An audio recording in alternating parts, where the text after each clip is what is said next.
And how's it going, guys? Welcome back to another episode of Oopscast with your What up, what co-host up? Kishan Desai. Hey, hell yeah. And Brent.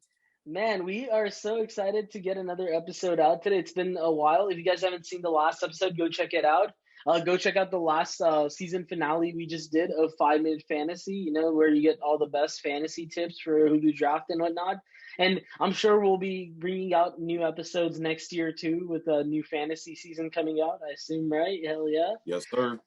Before we start things off with the ending of the regular season and our sort of just general review on it, we just want to congratulate the latest Hall of Fame inductees. Congratulations to Tim Duncan, Kevin Garnett, Kobe Bean Bryant, Tamika Catchings, and Rudy Tomjanovich, man. Congrats to those people. And Jay Rice from Villanova. And Jay Rice. Yes. Probably one of the best Hall of Fame classes we've seen in a long time. Yeah, definitely. Especially with having Kobe Bean and Tim Duncan and Kevin Garnett. It just made this class such a more prominent one. Hell yeah, bro. It had two of our favorite players. That no one's going to ever forget about. No one's going to ever forget about him, definitely. And it had two of our favorite players. Obviously, Grant being the Laker fan, huge fan of Kobe Bryant. Me being the Celtic fan, huge fan of Kevin Garnett, So. Yes, sir. Yeah. And next year's is probably going to be even bigger. It's going to be as big, maybe, too, as this year's, too. Ooh, what do we got? Ben Wallace? Wallace, Paul Pierce, bro. Possibly Chris Webber, yeah. That's going to be... I think there's one more player that was in it, too, right? I think so, but I can't get it off the top of my head. But with that said, let's get into the main episode, get into the main fish. Grant, get us started off. Oh, man, this season has been a roller coaster, starting from Westbrook being the slump to averaging a triple-double again. The most triple-doubles in NBA history at that. Out of the 4 seasons, last 3 to 4 seasons, he's been averaging a triple-double. I don't know if anybody's ever done it like that. It's insane. Everyone was mocking and making fun of him. Oh, Rocket Swan, they got a first round, and John Wall's balling. But look at that. The tables have turned. John Wall didn't even play the second half of the season, and Westbrook took them to the in-play. Now they're about to play Boston, which is going to be a crazy game. And it's going to be a tough game, too, for Boston because they don't have Jaylen Brown. They don't have Jaylen Brown, but to be fair, the Wizards are not going to have Bradley Beal most likely, too, because he said that he's not 100% there, ready to play yet. Well, if they don't have him, that's going to be very tough for the Wizards. But we'll see what Westbrook can do. Because after all, he does have more playoff experience than Tatum. But one at a time, Tatum can shine. Yeah, he's done it against LeBron. He's done it against Beal, against Jimmy Butler. You name it. Even Giannis. Speaking of Giannis and Jimmy Butler, bro, that's round 2 we're getting of Miami versus Milwaukee, bro. Man. That's woo! Now this is a game where Milwaukee really needs to prove itself as is it really the better than the Miami Heat? I'm personally rooting for Miami. I mean, come on, bro. Jimmy Butler, that's my guy right there. Dude, you know what's crazy? Let's take it back to last year. When they beat them 4-1 in the bubble, everyone was shocked and questioning themselves. Was Milwaukee actually trying, or they couldn't stop Jimmy Butler or Tyler Hero? It's people were having several questions. And we'll see, because Milwaukee's improved a lot defensively, especially acquiring Drew Holiday from New Orleans Pelicans. So I agree. This can be a very entertaining and lights out series. And also, a lot of it has to go down with coaching too. We had to see is Mike Budenholzer really gonna be able to come out with the best coaching plays, or will Eric Spoelstra alpha him on? Again, this series is gonna be based heavily on defense and not so much on offense. I agree, man. On top of that, we got another play-in tournament, and this is a big one: Charlotte versus Indiana. Man, Charlotte fans, LaMelo Ball fans, a lot of LA fans, they're so excited for this matchup.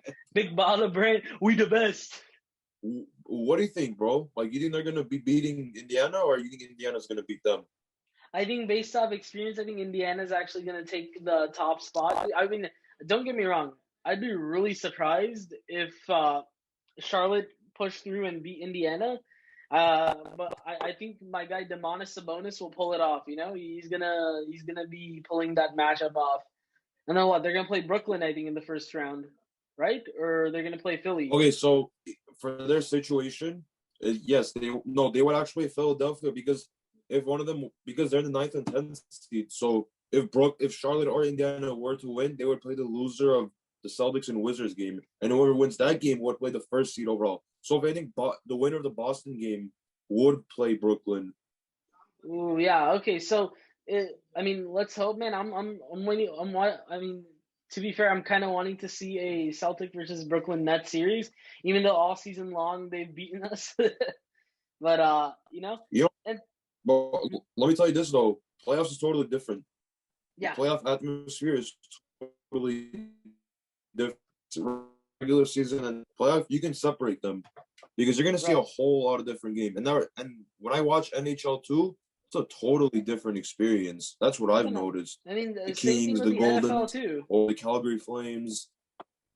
You could say the same thing with Exactly. the Yes, NFL too, because exactly. like no one predicted the Browns to beat the Steelers. Even though just it just Mm-hmm. like was something like that. But back to this though. Also on the West side of things, dude, LA versus Golden State. That's like probably one of the biggest play-in tournament matchups. Where This is what everybody wanted: LeBron against Curry. that's gonna be an entertaining matchup, bro. And the crazy part is this could be the first half of them playing against each other in this year's playoffs, because they could eventually meet up again and later on in the playoffs. I would love to see that, man. I really Because would. if the Lakers, let's say theoretically the Lakers win, they played Hmm. Phoenix, and it's not going to be that hard for them because the Phoenix Suns team doesn't have any playoff experience besides Jake Crowder or Chris Chris Paul or Paul. this and that. Really? Okay. Like, don't get me wrong. I love CP3. That's my guy right there. That's like probably one of my favorite players in the league till this day. But in order for that Suns team to succeed, CP3 must be healthy. If that's a reoccurring theme with him and his teams, they make it as a high seed in the playoffs. But him or one of his crucial teammates seems to get injured. Like, look at the Clippers. There was a point, I think, when they were playing Portland 1 year, Chris Paul and Blake Griffin both got injured and they were day to day. And because of that, Portland was able to beat the Clippers. You got the Rockets. When CP3 was on the Rockets, he got injured in the game set. Like in Game 6, he got a hand injury, which caused the Rockets to lose Game 7. It really just depends of how healthy Chris Paul is throughout these playoffs. Exactly. Health can be a huge contribution into any regular season games or playoff games. And in this situation, they need everybody to be healthy. Same with the Lakers too. If they want to make it back to the finals, everyone must be healthy and on board. Oh, definitely. LeBron needs to take care of that damn ankle because I need to see them win the finals again. Hell, okay, Grant. Okay. Oh man. But no, yeah, dude. What are your Shout out to thoughts the on the Utah Spurs Jazz. and we'll go back to the Jazz later, but what about Yeah. the Okay. Spurs and the Grizzlies? That's a low key underrated matchup. So think about it this way: there's like two things on stake. For the Grizzlies, it's Ja's sort of like legacy on stake, I guess. Really, or not legacy per se, but it's more like his worth in the league. Because he's kind of had a slump year. Let's be real here. He did the sophomore slump. He had the sophomore slump, but this time around he kind of could prove himself like in the playoffs. Maybe in this regular season he might have had a slump, but maybe he just like had it saved for the playoffs. This will prove whether he's ready to ball out in the playoffs or not. Same with that team around him too, with Desmond Bain, with Jaren Jackson Jr., with Jonas Valanciunas, who has been an absolute stud for that Oh, team. he was a monster, but he needs to also step up big time because if they do end up being the Spurs, they're gonna end up with either the Warriors or the Lakers. The Lakers or Yeah, Warriors. agreed. And then you got with the Spurs, there are two people's legacies on the line in this case. We got Greg Popovich, probably one of the most esteemed coaches in the league right now. You got DeMar DeRozan, like former All-Star, used to be one of the best wing players for the Raptors. Not personally, like I never personally liked DeMar. I didn't care for him as much, but his legacy's sort of on the line too. It's like, because if he doesn't play well right now, it's gonna kind of hurt him in free agency because he's a free agent this coming year. His worth is basically gonna plummet. In other words, yeah, if he doesn't ball, but if he does ball out, it's a possibility. you can get a huge paycheck coming in the offseason, huge contract. Exactly. Another team we should look at is the New York Knicks, man. So they made it as the 4th seed, obviously. What do you think, Grant? How far do you think they're gonna make it? The Knicks, they should be considered lucky that they're ending up with the Hawks. And I'm not saying Hawks are a bad team, but they could have ended up with Milwaukee or possibly the Nets or the Bucks. Yeah, They could Milwaukee have are the ended up. Bucks. Yeah. Yes. They could have ended up with either one, but they ended up with the Hawks, and that Hawks team doesn't have any experience at all. Not just that, that Hawks team's sort of injury riddled too. If you look at it, like each of those players are like on some sort of day-to-day injury. Like Bogdanovich is sort of day-to-day. Clint Capella is sort of day-to-day. Trae Young's a little game time decision day-to-day. John Collins too. That team, let's say if the Hawks want to progress, they need to be healthy as hell. But the Knicks too, they need to ball the hell out if they want to make it out of the first round. And there's one player that I want to call out, and he was on my fantasy team too. I'm not saying it because like he was awful for me in fantasy. Just overall, Alfred Payton. He's a good player. He's a better defensive-minded player. He doesn't get that much playing time, but that's only because he's not playing that good. And they're relying more on D-Rose just because he's a veteran.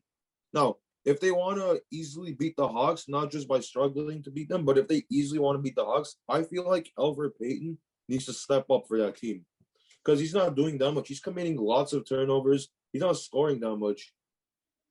Right. He needs to know what he's doing, or else Trae Young's going to swerve him from left to right. He won't be able to keep up with them. I agree, man. I totally agree. We got and in other teams where you got Brooklyn too, dude, who also sort of has like something on the line too, because they sort of like hyped the hell out of themselves and like got all these like superstars teaming up together. If they lose, that's gonna look so bad on them, dude. Oh, they wasted their whole future again, basically. Look, man, we sort of built this narrative that KD's gonna have a redemption season, but to be fair, it doesn't seem like a redemption season because he's still teaming up with like these superstar level players and creating a new big three. Bro, he has like 4 or 5 All-Stars in this team.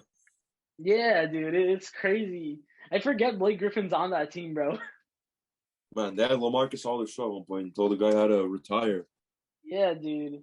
No, I was about to say rest in peace, LaMarcus Aldridge, but it's more like his career, bro. Rest in peace. Dude, it was so ready to come out of my mouth.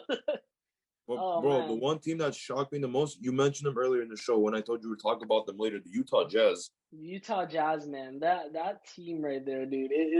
They've been like probably one of my favorite teams to watch this season, like just the way they played and whatnot. You got Rudy Gobert, who's been like the biggest defensive anchor. And I remember earlier the season before it started, a lot of people were doubting that the Jazz would even make it, like, to the playoffs because they're saying Rudy Gobert and Donovan Mitchell are beefing. On top of that, Shaq kind of ran his big mouth and started criticizing the Jazz because I noticed he hates on Rudy Gobert a lot. He told Donovan Mitchell that he's not an MVP caliber player. And because of that, Donovan Mitchell, a new fire just sort of lit in his heart before he got injured. He started putting up MVP numbers, bro. He really was. Bro, here, look, to be fair, they do Shaq and the other stars, they do that for ratings. They do that just to start publicity, and it just goes on from there. It's just ratings at the end of the day. Same thing as Skip Bayless. Yeah. They legit say shit like that just to not only anger them, but to also receive more money. I know, man. One of your favorite analysts, dude, Nick Wright, dude. I know he does that same shit too. No, screw that guy. Screw Nick Wright. Oh man, dude, shits on the Lakers all the time. Like, bro, you go try to shoot a layup. No, dude. I think didn't Anthony Davis call out his new hair or something, or his hairline, dude? Bro, Nick Wright is a bum. That's all I gotta say. Everybody in the world knows that as well. No, but definitely, bro. Like I said though, this whole narrative, the Jazz basically are in such a good spot right now, but at the same time, they're gonna have to like prove their worth in the league too right now. The way I sort of think that they're gonna be like a second round exit because I don't know if Donovan Mitchell is back. Is he or? He's been out for a while, but I think he should be ready to go after. But you're right. They do have to prove their point, even if that means possibly going up against the Lakers as early as this week. Yeah. Because they could possibly go up against the Lakers and maybe even Golden State. They would have to guard Curry, and he's just going to be lights out. And they're going to go up against Draymond, defensive-minded player. Draymond's washed. Let's be real here. Draymond's so washed. No. He's not scoring too much, but he's just rather playing team ball. Yeah, but like no, and I mean, yeah, okay, sure he's playing team ball, bro, but his defensive ratings are not like as good, bro. And even without a healthy Curry, Draymond can't really carry that team on his own, bro. He Oh, he can't. We he saw that can't. last season. We He saw that couldn't do it, last season, yeah. but he's still putting up the numbers that like everyone's expecting. But he hasn't been himself like he was 7 years ago. All right, speaking of numbers, man. So one of the biggest talks right now is the MVP race. You know, you got Nikola Jokic, the Joker, bro, the Denver Nuggets center, bro, putting up some of the greatest stats for a center, bro, putting up a near triple double stat line, which has put him in the MVP race, and on top of that, leading his team into a playoff spot. But another dark horse candidate that sort of came out on top of this MVP race was actually Chris Paul, bro. Well, Chris Paul, man, that guy's just every year he keeps proving that age is just a number. He's He carried he OKC last year to the playoffs at the age of he, 33 or 34. And now this year with the Phoenix Suns, he's carried them almost to the first seed in the West. Now they're someone about to be in the playoffs for the first time in they almost are, a yeah. decade. And someone I remember mentioned, I think tweeted that saying that CP3 sort of the Gordon Ramsay of the NBA, you know, just taking shit franchises into the playoffs and giving them What success. is this rubbish? Where's the lamb sauce? That's terrible Gordon Ramsay accent, but no, yeah, no, Chris Paul. So he's okay. Now you know what this MVP race sort of reminds me of. What's up? If you remember, this sort of reminds me of the Shaq versus Steve Nash MVP race, bro. And there's like good reason to compare it too. Think about it this way, because when Shaq was on the Miami Heat, he was putting up absolutely stud style numbers. He was putting up great numbers, and that team went to the finals too that year and won. And a Mm-hmm. lot of it had to do with Shaquille O'Neal putting up those great numbers. While Steve Nash, though he wasn't putting up like what's it called? He was putting up a good assist. He was also putting up a double double stat line that year. But it's not like his numbers were like eye opening or not. What put him though in the MVP race was that he put a 22-60 team into the first seed in the West at 62-20. He basically brought a huge like difference to that team. You know, he kind of like Yeah, like yeah, that's exactly the thing. He was playing team ball. He carried a bad team who was in a mm-hmm. bad position, like you mentioned, from last year to the following year to the playoffs. I think Yeah, that's what made him MVP. Was and he that played like an MVP? He played like an MVP, and he just took them to the playoffs. And it's weird, dude. That Suns team with Steve Nash is so similar to the Suns team right now. Think about it this way, because that Suns team had two young stars in Sean Marion and Amari Stoudemire. This Suns team has two young stars in I think Booker Devin and Booker Ayton. and DeAndre Ayton. Yeah, you know, great role players. At the time, Joe Johnson was considered a role player who was really good. On this team, they have a good wing role player like Joe Johnson in Mikal Bridges, bro. Mm-hmm. I don't know how much more that comparison could get similar, bro. But with that said, though, I want to actually sort of make a case for why and why not these two players should win MVP. I guess you know, with Nikola Yeah, Jokic, purely stats, dude, stats, and like obviously he's been leading the Nuggets to the playoffs for like the last few years now. But on top of that, his stats are something to show for. You know, like he's definitely leading. His stats kind of impact if the team wins or not too. If you look at it that way. that's true. Nikola Jokic has been putting outstanding numbers, and he makes a strong case as to why he should get the MVP award. But I like Chris Paul's chances even more because he took a bad team, Phoenix Suns team, to the playoffs this year, and he's been putting up some astonishing numbers. And like Mm-hmm. you said, this is like Shaq and Steve Nash, who took a bad team to the playoffs while Nikola Jokic is putting up outstanding numbers, and they have a good chance of winning the playoffs. Although they don't have Jamal Murray. True, but think of it this way as well.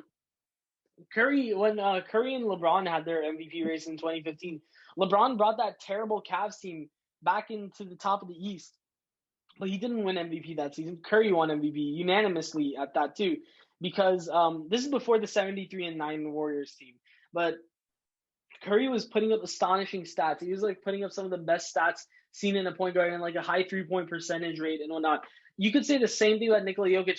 No center in the league has been playing like him. He has a high assist rate with a high rebound rate. He's putting up some of the best all around stats coming from a center. Last center to put those sort of numbers where like Akeem Olajuwon or like Mhm. Tim Duncan or even Arvydas Sabonis, who's very similar to Nikola Jokic. If you like kind of like look at the way they play and their style, and it's Straight kind of up, their identical. ball movement, their IQ, Hmm. their scoring type, they do play very similarly. I've noticed that a lot the past 2 months. I believe we talked about that too, like Yeah. privately. When we talked basketball, we were discussing Mhm. about NBA fantasy. We were also mentioning the fact that Arvydas Sabonis, and Nikola Jokic had similar playing style.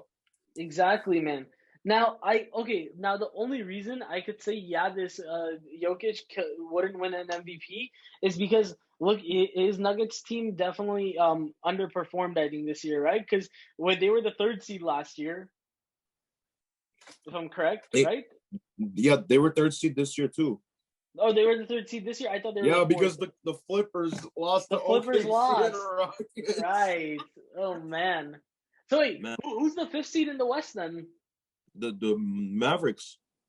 Ooh, so we're gonna get a rematch between the Flippers and the Mavericks? Exactly, the Oh Flippers and Mark wow. Cuban. Okay, but then let's look at Chris Paul real quick too. You got a man who kind of carried the hell out of this team. Like the one player they changed, and that team just skyrocketed. He didn't put an insane stat line up or anything. Let's be real here. He He didn't, he but didn't.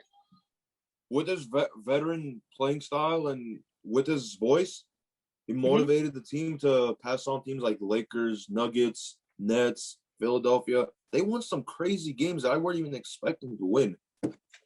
I thought they were going Right. to end up like mid sixth or seventh or eighth seed, but they ended up going second and possibly first, only for the Utah Jazz to kill the Sacramento Kings. Right. Man, Sacramento Kings, sad franchise. They need to fire Luke Walton. They really do. They And I'm really saying do. this as a Laker fan. The dude's just not a good coach. And Hire from what Kenny Atkinson. uh, I'm just saying. Yo, man, you just reminded me something because I said Kenny Atkinson. I want to quickly just dive back to the Knicks. You know what that Knicks team reminds me of? who? The D'Angelo Russell Nets team, dude. Kind of that. It's sort of a similar vibe when you think about it. A young star. Both teams are led by young stars who were once drafted by the Lakers. Yeah, yeah. Hmm. And like You just now they're reminded me now.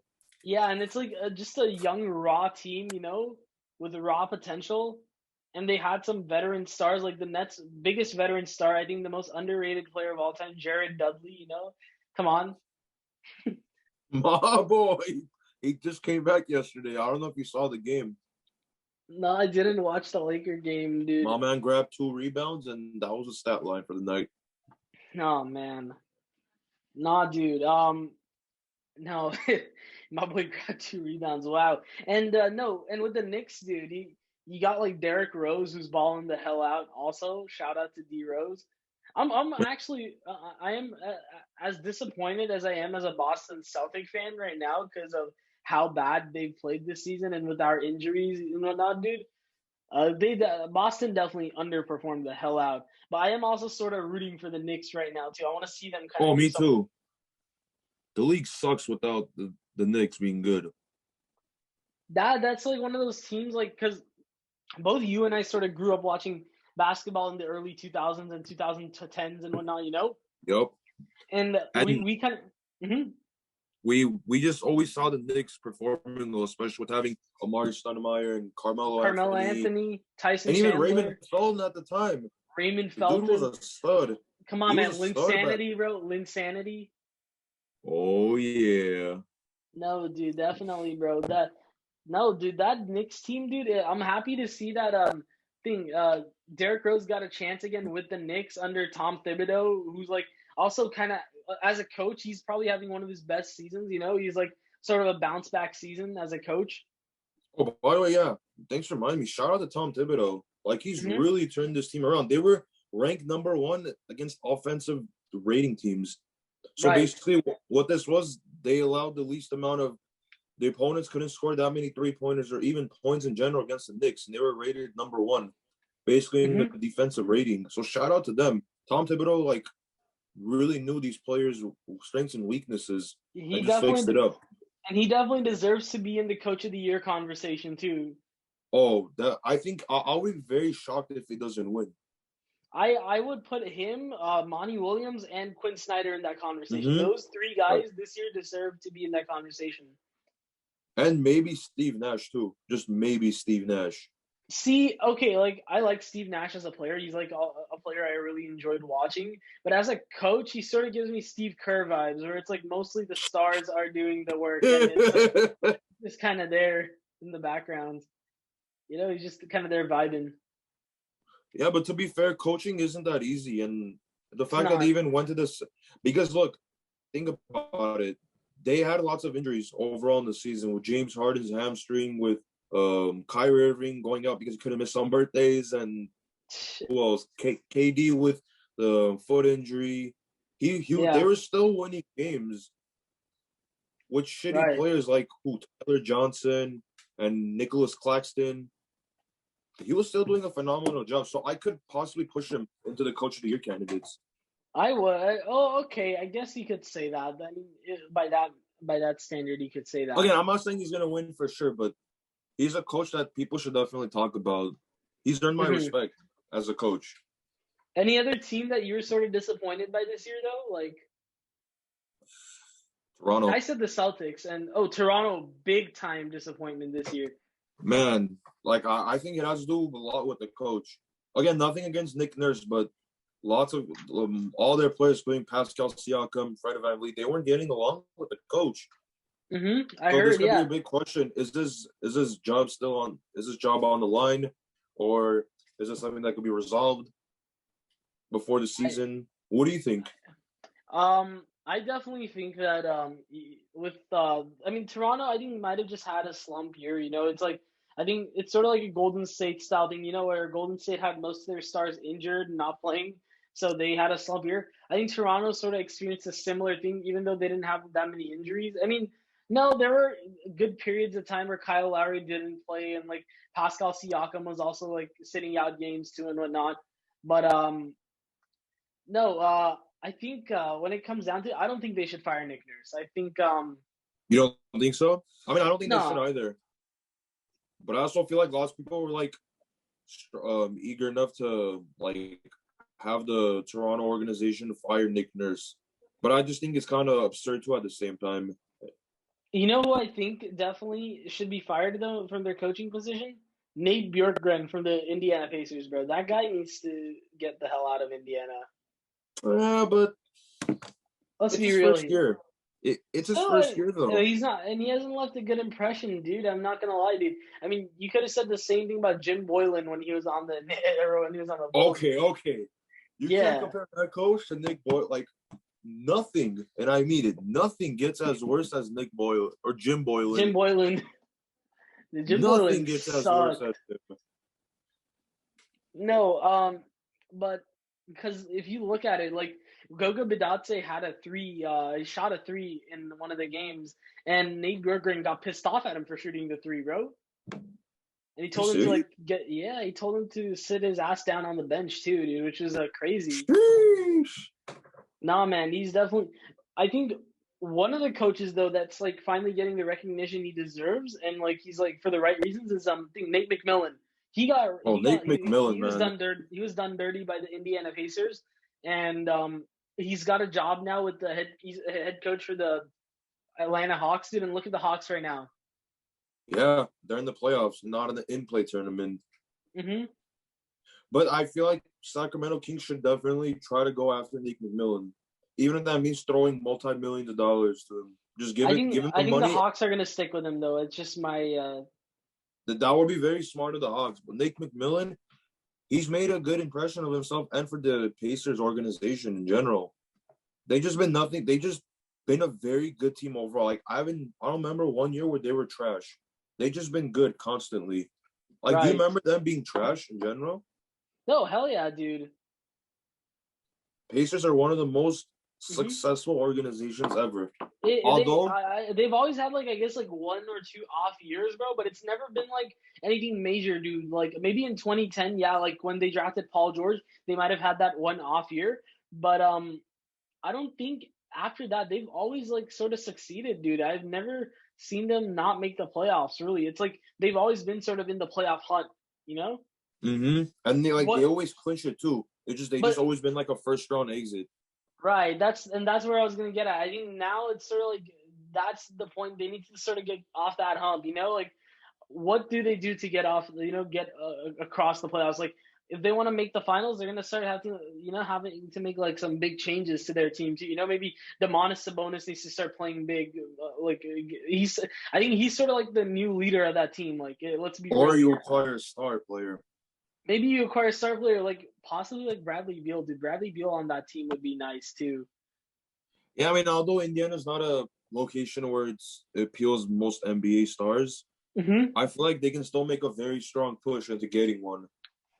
And I don't know if you remember, I think last year they were very close to getting Kemba Walker. Right. That would have until been he a chose crazy. the Boston Celtics. Shout out Boston. Just watch them. Kemba's gonna come up big in the playoffs, bro. Cardiac Kemba's gonna be big in the playoffs, dude. I'm saying it right here, right now. Oh, speaking of which, bro, one of my predictions from this channel came true. Our first video was about the 2020 draft. And I said that, I mean, even though I said Boston should draft Alexis Pokusevski, because I think that kid's special, dude.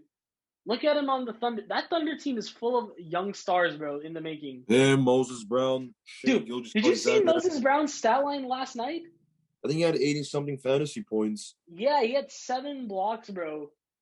I saw that. I'm like, bro, didn't Roy have him? And he didn't even start him. Yeah, he did it, but he still won. He still won, but congrats to Roy, by the way. He won our fantasy league. He did, yeah. Congrats to him, bro. And yeah, and guess who beat who in fantasy for the 3rd place game? All right, chill. I didn't have Levine, Beal, Vucevic, Miles Bridges, and Shea, but it's whatever. It's not like it was a final for me to get mad. But no, yeah. We had what's it called? I lost my train of thought, man. The Thunder, yeah. So yeah, like I said, the Thunder, they're looking good, dude. They have a good future ahead of them, dude. They got some good players, and Alexis Pokusevski being one of them, dude. I really like how he played on that Thunder team, dude. Obviously, he still has to refine his game. Like, let's be real here. And one thing that I want to mention is he commits way too many turnovers. Exactly. I had him for fantasy, and he commits. I guess he's a rookie. I understand. Like, I'm not trying to like throw any bad stuff against him. I think he's still going to be a stud, but he needs to fix his game, just so he doesn't commit any turnovers. And I feel like that's what's hurting him. But I feel like he's going to improve anyway, so it doesn't even matter. He's, like I said, he's a rookie. It's going to take him time to grow and to develop as an NBA player. But he's gonna be one of the best small forwards in the league. I agree, man. Speaking of OKC, bro, they have lots of studs and they have too many first-round picks. They do, man. They if they really wanted to right now, they could trade all those first-round picks to make a big 3 of their own. Like, I'm sure they can, Dude, they have lots of good role players. Ludwig Dortz. Who else? Moses Brown, a good center. Obviously, Shea's like a stud, dude. And they got Shvi Mikhailuk. This guy's a sniper, Ukrainian sniper. This guy can shoot from left to right. I remember him on the Lakers and on the Pistons. This guy's a good shooter. And although they gave up Hamidou Diallo, I still like this team. This team has got a bright future ahead of them. They're gonna start making noise in 3-4 years. And dude, this draft is going to be big for them, which we will be covering the 2021 draft soon. We'll be doing our own mock draft like we did last year. Even though this draft sort of seems kind of boring and lackluster, I'm just kind of like my own honest opinion. I feel like there's just lots of sleepers. There's like these players that are sleepers, but they're going to make noise mid-season for next year. Yeah, because like I don't know, maybe it's just because when I was younger, the draft used to be more of a hype thing. Like I remember in when Luka came along. The media used to hype up these players like LeBron, Zion Williamson, LaMelo Balls, Lonzo Ball. They just used to hype them up a lot. These players aren't getting hyped like Cade Cunningham and Jalen Green. They're not getting all that hype as these other players. On top of that, maybe it's just because Boston doesn't have a lottery pick this year, so I kind of just don't care about the draft as much this year. But because of that, I'm not going to let my personal thoughts about the draft get in the way of my mock draft analysis. Obviously, we're gonna present you with a good one coming soon. Definitely, it'll be the next month or two. Once the draft lottery finishes, we'll give you guys an update on when the next episode will be up. So be sure to tune in. And with that said, guys, this has been a blast. Obviously, making this episode. We'd like to thank you guys for always sticking around and watching. Be sure to like and comment down below. Tell us what And you guys subscribe to our want. channel. Subscribe to our channel. Follow our Instagram. At Oopscast, at GKarayan, at Kishan FTW. And with that said, guys, this is Kishan Desai. And Grant Crying. And guys, if you guys want to talk with us, any predictions or thoughts on the playoffs, just hit us in our DMs. We'll talk about the playoffs, in play, whatever you guys want to talk about. If you guys have any thoughts about how to make our videos better and our channel as a whole, just message us. Don't hesitate. We'll be happier, just so we can fix our mistakes. Exactly, man. All right. With that said, guys, we're signing out. Deuces. Bye, guys.